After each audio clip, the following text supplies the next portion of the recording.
selamat pagi pemirsa, apa kabar Anda di hari ini? Senang sekali kami dapat kembali menjumpai Anda dalam Berita Papua. Bersama saya, Cynthia Delima. Kami hadir dengan sejumlah informasi penting dan menarik yang telah berhasil dihimpun oleh tim redaksi. Dan berikut akan kami hadirkan 3 berita utama kami hari ini. Mabuk dan berbuat onar, 2 pemuda di Kabupaten Mimika ditangkap polisi.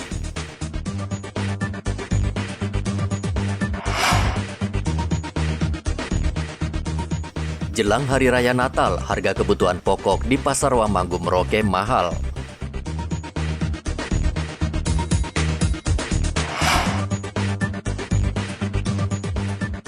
Meski kasus COVID-19 turun, warga diimbau tetap terapkan protokol kesehatan ketat.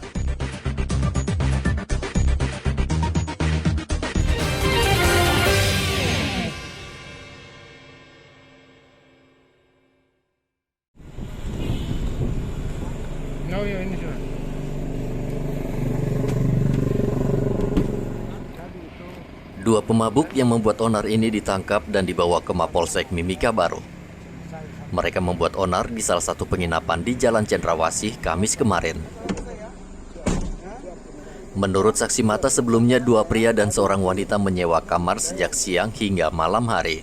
Namun kedua pria ini kemudian mabuk berat dan berulah. Mereka meminta kembali secara paksa uang sewa yang sudah dibayarkan ke penginapan, seraya mengancam akan membakar penginapan. Setelah menerima laporan dari pemilik penginapan, polisi langsung menangkap kedua pria tersebut. Saat ini, kedua pelaku masih menjalani pemeriksaan di kantor polisi. Baik, kami mendapat laporan dari masyarakat atau pemilik hotel penginapan homestay bahwa ada masyarakat yang datang menginap di dalam sambil minum minuman dalam. Setelah kami tegur dia, kemudian dia kembali meminta uang untuk dikembalikan uang itu. Namun pemilik hotel tidak mau kasih karena memang sudah dipakai sudah seharian. Sehingga kami amankan pelakunya dan kita amankan ke Polsek untuk minta keterangan di sini. Namun setelah dimintai keterangan, kedua pria itu langsung diantar pulang ke rumah mereka masing-masing dengan berjanji tidak akan membuat onar kembali. Dari Mimika, Papua, Igobat Momolin melaporkan.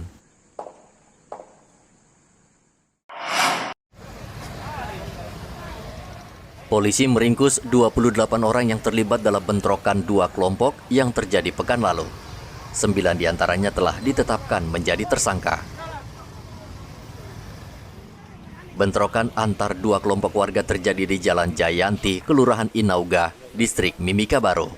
Mereka saling serang dengan senjata tajam, kayu, dan batu. Bentrokan dipicu sekelompok pemuda yang buat onar dengan membunyikan knalpot motor berkali-kali, sehingga memancing emosi warga lain. Warga sempat menegur, namun tidak digubris, hingga akhirnya bentrokan pecah dan menghancurkan sejumlah kios dan rumah. Polisi akhirnya turun tangan dan meredam bentrokan agar tidak meluas. Petunjuk dari Bapak Kapolres ya, Bapak Kapolres sangat menyesalkan ya. Masih ada, saya tidak katakan suku ya, atau ini, saya katakan itu hanya kelompok. Ya. Ada beberapa kelompok di Kabupaten Mimika ini yang masih melakukan cara-cara yang tidak pantas, saling menyerang, saling merusak. Ya. Itu sangat-sangat mengganggu ketertiban umum masyarakat Kamtibmas, sangat mengganggu dengan adanya pemalangan jalan. Ya. Tentu ini harus ada tindakan tegas dari pihak kepolisian. Kasus ini bukan baru pertama kalinya, bukan baru pertama kali. 2-3 bulan lalu sempat juga terjadi. Ada di Waker, ada di Petrosi, ya, kasus ini. Ya. Tentu ini kelompoknya yang hanya saya katakan oknum-oknum dari kelompok-kelompok itu saja. Sehingga kan sempat 2-3 bulan lalu sempat ada mediasi dari yang dituakan dari masing-masing kelompok adat meminta bantuan memohon kepada Pak Kapolres untuk bisa diselesaikan secara damai. Namun melihat perkembangan situasi di lapangan, ya, ini sudah di luar batas, sangat mengganggu Kamtibmas, sehingga pelaku-pelaku ya yang melakukan perusakan, yang melakukan penganiayaan, semuanya kita proses hukum yang berlaku.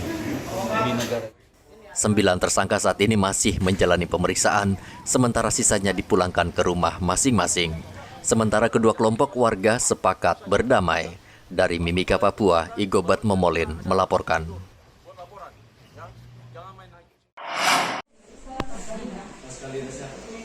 Belakangan kejahatan domestik atau kekerasan dalam rumah tangga sering terjadi di Mimika.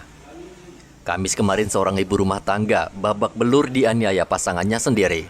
Korban akhirnya datang dan melapor pelaku ke Mapolsek Mimika.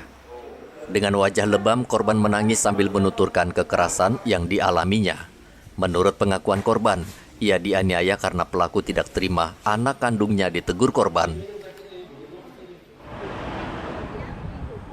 Berdasarkan laporan korban, polisi kemudian membawa pelaku dari rumah dan untuk sementara ditahan di rutan Mapolsek Mimika. Polisi berusaha mendamaikan pasangan ini, namun tidak menemukan titik temu. Maka kasus ini akan diproses sesuai hukum yang berlaku. Dari Mimika, Papua, Igobat Momolin melaporkan.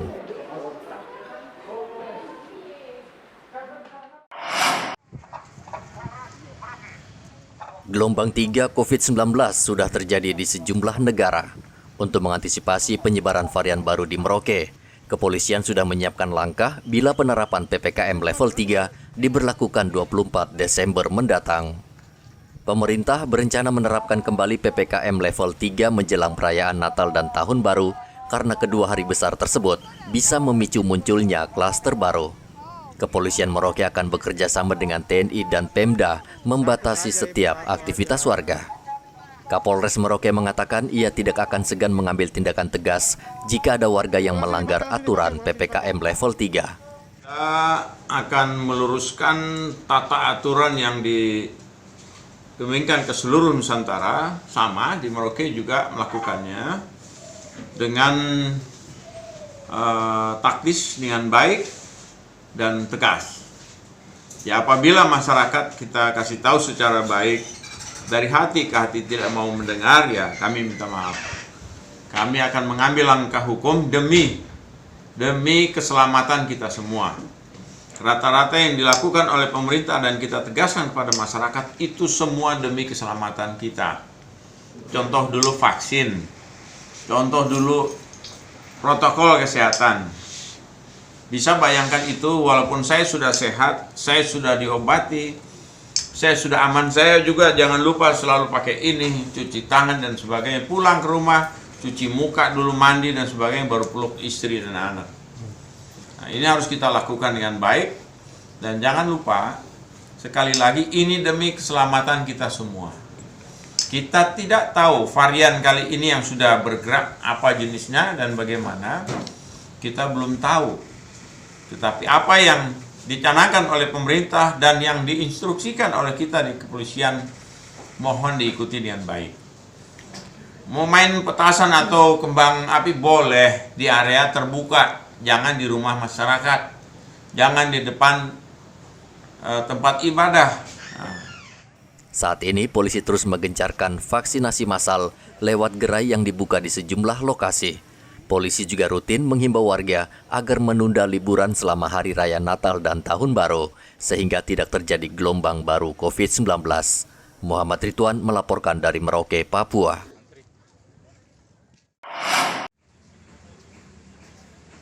Seperti biasa, 3 pekan menjelang Hari Raya Natal, harga sejumlah bahan pokok di Merauke mulai merangkak naik. Khususnya di Papua, hal ini sangat terasa, karena warga Kristiani akan menyambut Natal dengan penuh sukacita dan meriah. Hal ini tentu menaikkan permintaan bahan pokok seperti minyak goreng, tepung, dan telur.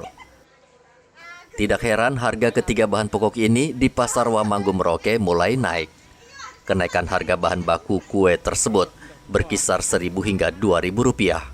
Kenaikannya sampai dari harga berapa itu Pak? Per 85 jadinya sekarang dimoli 95. 95 ya. Kalau lepinnya sekarang 90. 90 ya. 90. Kalau untuk susunya itu naik juga Pak ya? Naik juga, naik semua bahan-bahan kue ada naik semua. Oh, itu jelang Natal Pak ya. Ya. Nah, kira-kira untuk ke depan masih naik kira-kira Pak? Ini kan masih kurang dari sebulan ya. Rencana katanya sih masih naik. Naik lagi. Katanya masih naik. Itu kenapa sampai bisa naik begitu Pak? Ayam bos bilang sih katanya ongkos kontainer ada naik juga. Ongkos kontainer naik ya. Ada juga. Nah, itu sudah kita kasihan masyarakat kecil. Ya. Tetap ya. Oke. Kenaikan bahan pokok ini tentu disambut gembira penjual di Pasar Wamanggu yang saat ini mulai dipadati pembeli dibanding hari-hari sebelumnya yang sepi karena pembatasan aktivitas. Muhammad Ridwan melaporkan dari Merauke, Papua.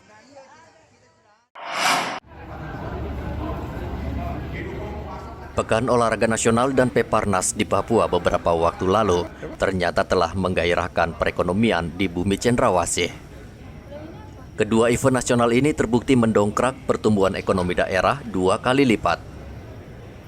Perwakilan Bank Indonesia Provinsi Papua mencatat terjadi kenaikan pertumbuhan ekonomi di sektor non-tambang 2,67% dibandingkan sektor tambang 1,34%. Hal ini disampaikan Kepala Kantor BI Papua, Naik Tigor Sinaga, dalam pertemuan tahunan Bank Indonesia di Jayapura, Kamis kemarin. Nanti ya, kita mengatakan bahwa ekonomi PON itu bisa berdampak terhadap 0,7 sampai dengan 1,1%. Ya kita perkirakan 1,1 triliun sampai dengan 1,6 triliun ya untuk dampak ekonominya. Sehingga kita sangat yakin bahwa pertumbuhan nanti secara whole year itu bisa di atas 14%. Dan itu merupakan salah satu provinsi yang tumbuh tertinggi ya. Mungkin nanti ada Sulawesi Tenggara, Sulawesi Tengah dan Maluku Utara yang tumbuh. Tapi kita itu raksasa kedua. Jadi kalau tumbuh kita besar, memberikan daya dorongnya juga besar dibandingkan dengan provinsi dengan ya tumbuh tinggi tapi kecil, kan dampaknya juga tidak signifikan. Nah, itu yang menjadi momentum. Itu message yang berita baiknya kepada kita. Dampak ekonomi ini diharapkan bisa membangkitkan serta memulihkan perekonomian di Bumi Cendrawasih yang saat ini melambat, salah satunya disebabkan pandemi COVID-19. Event nasional ini turut memberikan dorongan terhadap perekonomian Papua hingga mencapai 1,6 triliun. Besar harapan kami bahwa dampak penyelenggaraan PON tersebut juga dapat dirasakan hingga pada level UMKM. Kesuksesan penyelenggaraan kedua event tersebut juga mendorong optimisme seluruh pihak terhadap kapabilitas sumber daya manusia yang dimiliki oleh Provinsi Papua. Namun demikian, kita tidak boleh berpuas diri dan harus tetap meningkatkan kualitas SDM yang kita miliki. Bank Indonesia mencatat pertumbuhan ekonomi yang tinggi di Provinsi Papua bisa menahan perekonomian nasional yang melambat saat dihantam varian Delta pada bulan Juni hingga Agustus lalu. Hendra melaporkan dari Kota Jayapura, Papua.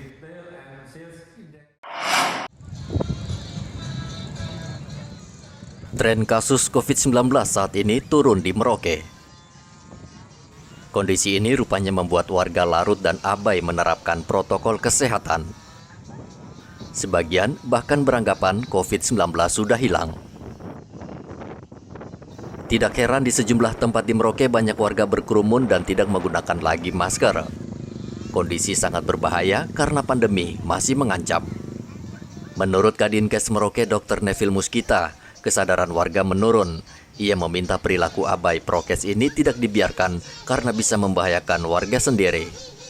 Dengan prokes terutama pakai masker, kembali kepada kesadaran diri masing-masing. Ya, yang saya bilang bahwa pengendalian COVID itu adalah tanggung jawab kolektif. Jadi tidak bisa hanya kita orang kesehatan atau orang keamanan saja yang harus ingat, masyarakat harus punya kesadaran sendiri. Nah ini yang mau masyarakat paham soal itu, ya. Atau itu saja. Saya kira itu kan dengan berpakai, mungkin dipikir kasus kayak gini berarti sudah kurang ya pakai masker. Kasus masih banyak juga, ada juga yang tidak pakai masker kok. Gitu. Tapi kan itu kita saling menjaga dan begitu. Kita berharap semua masyarakat bisa vaksin sehingga imunnya cukup, sehingga kalau terpapar dia tidak mudah jatuh dalam kondisi berat ini.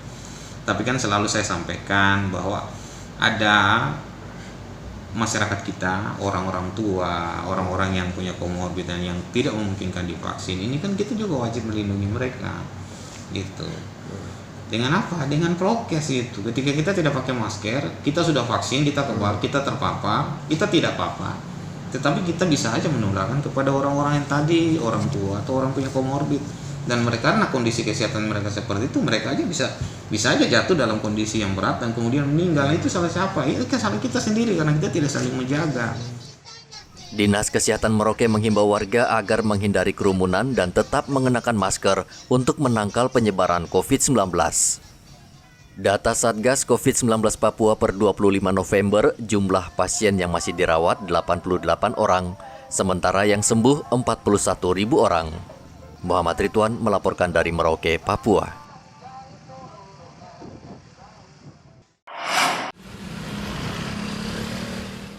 Sudah sepekan lebih, polisi menggelar operasi Zebra dan sejauh ini operasi berjalan efektif. Tidak seperti sebelumnya, operasi kali ini polisi mengutamakan pendekatan persuasif dan himbauan agar masyarakat lebih sadar berlalu lintas di saat pandemi. Operasi yang digelar Kamis kemarin di Jalan Utama Kota Jayapura, polisi tidak menilang pengendara, melainkan membagi-bagikan ribuan masker dan sembako, serta mengajak pengendara mematuhi protokol kesehatan secara ketat. Operasi ini tujuannya adalah satu, untuk meningkatkan kepatuhan masyarakat, terutama kepatuhan di bidang protokol kesehatan supaya COVID tidak berkembang, dan juga kepatuhan terhadap masyarakat terhadap tertib berlalu lintas. Ini semuanya untuk cipta kondisi Natal dan Tahun Baru selama 14 hari. Kita laksanakan cara-cara bertindak dengan edukatif. Kita ingin mengajak masyarakat, khususnya pemakai jalan, itu disiplin yang permanen, ya, permanen. Bukan disiplin yang instan dengan penegakan hukum, tetapi dengan langkah-langkah yang persuasif dan edukatif. Demikian. Pak, sampai hari ke berapa tadi ini? 11. Hari ke-11 sudah berapa banyak Pak yang ditindak Pak? Baik itu tindakan secara persuasif maupun tindakan tegas. Iya. Kali ditilang. Iya, kita kan bukan di jalan saja nih ya. Iya. Ada yang jalan, ada yang di pangkalan, kemudian ada yang di terminal, dan juga ada yang di termasuk sekolahan-sekolahan. Operasi Zebra tidak hanya digelar di jalan saja, namun juga menyambangi sekolah, pangkalan ojek dan terminal agar seluruh kalangan masyarakat sadar berlalu lintas dengan baik dan benar. Hendra melaporkan dari Kota Jayapura, Papua.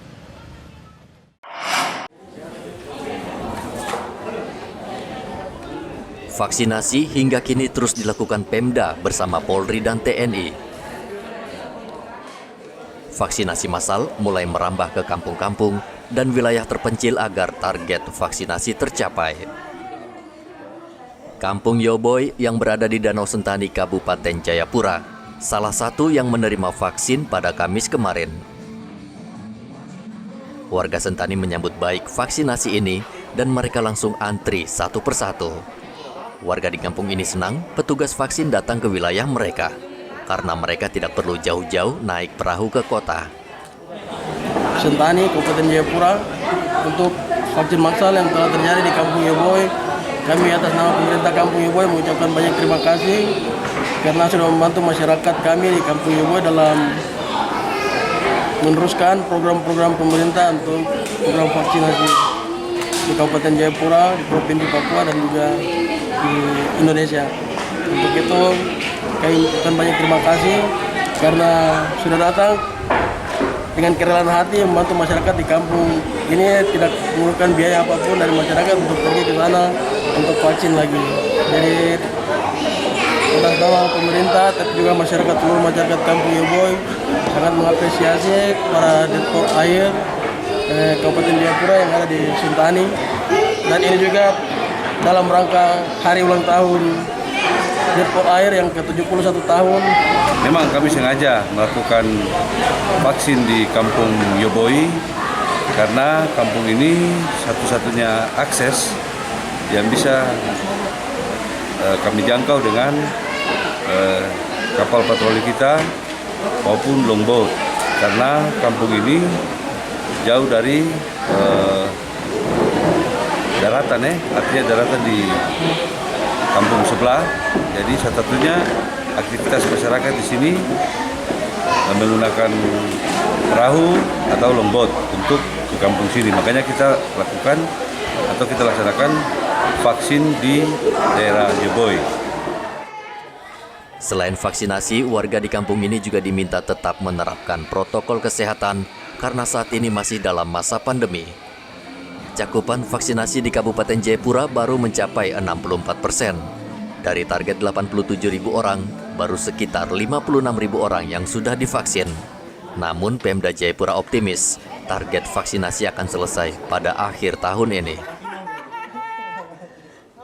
Riantonai melaporkan dari Kabupaten Jayapura, Papua. Pemirsa, berita yang baru saja Anda saksikan sekaligus menjadi penutup jumpa kita dalam Berita Papua hari ini. Bersama kru yang bertugas, saya Cynthia Delima mengucapkan terima kasih atas perhatian Anda. Kami pamit undur diri, selamat pagi, semangat pagi, Wanyambi.